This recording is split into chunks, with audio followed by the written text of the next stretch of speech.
Donald Trump and the Dalai Lama seem to agree on something. The Dalai Lama thinks Europe has let in, this is a quote, too many refugees. And he said it in a recent interview, stating Europe, for example Germany, cannot become an Arab country. Germany is Germany. So why is the public silent when this comes from the Dalai Lama? Joining me now, Steve Rogers and Gillian Melcher. Gillian, I'm going to start with you on this one. I think people in Europe might say that the Dalai Lama is correct to weigh on this. Others might say he has some nirvana. But sorry for the pun. But seriously, where's the outcry? People here went nuts when Donald Trump raised this issue, but no one's... Where's the outcry now? Well, I think it's a two-part thing. First of all, we've got to keep in mind the Dalai Lama is himself a refugee, so he's speaking from experience. And the rest of the quote, what he's saying is that many of those refugees do ultimately want to go home. They have a longing for home in the same way that he has a longing for home.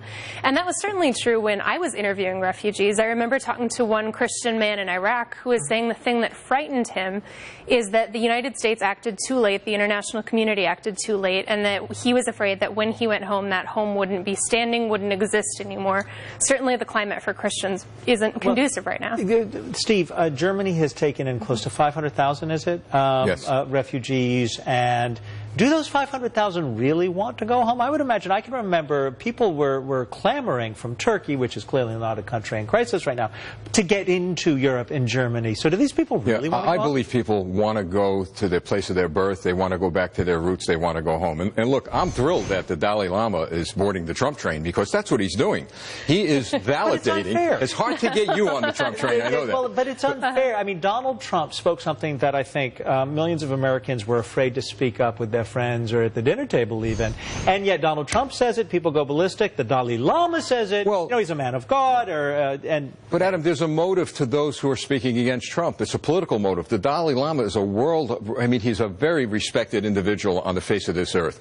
And he knows it. As Gillian said, he's a refugee himself, but he is validating everything that Donald Trump has said about the refugee crisis. I'm not so sure that's true. I think what he's saying, though, is that with the expectation that there would be a safe place, a lot of them would go home. That said, we have to look at why it's not a safe place, and that's American withdrawal from the international scene. That is clearly an issue about America withdrawing, but let's talk about the politically incorrect thing he said that no one's drawn attention to yet. When he says Germany is Germany, what he's really saying is you have to assimilate.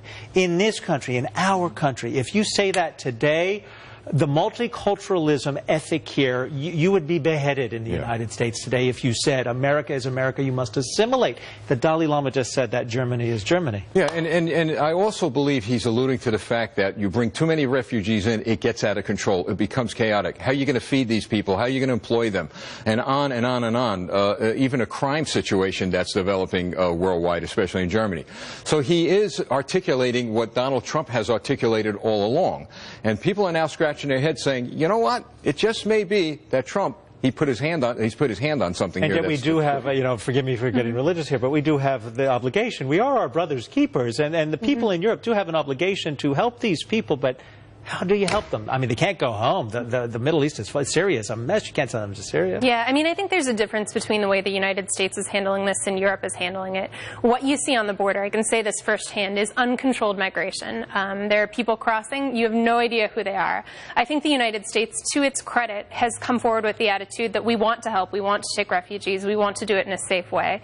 And that's the attitude that I think will have to pave the way going forward. I would argue that we need less American retreat, more American involvement in the Middle East to make that a safe place so they can eventually go home. But not at the cost of our national security. Okay. And the safe zones, they seem to be, you know, no-fly zone, safe zones, that seems to be the answer to get them back home. All right, we're going to stop it there. You said safe zone, and when I hear that term these days, I think college campus, but I know that's not what we're talking about. Coming up, a major terror attack from ISIS was stopped. German officials arrested 3 people. They're in custody, and they issued an arrest warrant for another alleged conspirator. We're going to tell you all about it coming up next.